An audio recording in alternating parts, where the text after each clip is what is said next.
Ay, with the President. man mo And then after that, ay lalabas sila ng Kalayaan Lounge at lalakad na sa red carpet papunta doon sa eroplano.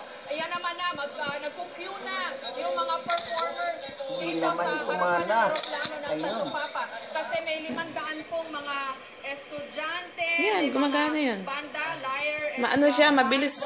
Mabilis eh. Hindi ibig ko sabihin, maganda yung camera. Pindot-pindot lang, hindi siya makailangan yung mag-aantay, mag-click. Right. Huwag kasi... Ekwan ba yung... Ay, yan. PSWD sa kanilang mga shelter.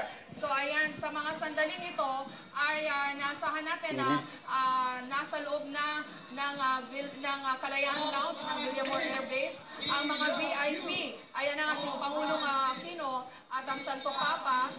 Pagkatapos po niyan, ay maikli lang kasi itong programa dito. Lalabas na sila dito sa Kalayaan Lounge at bababa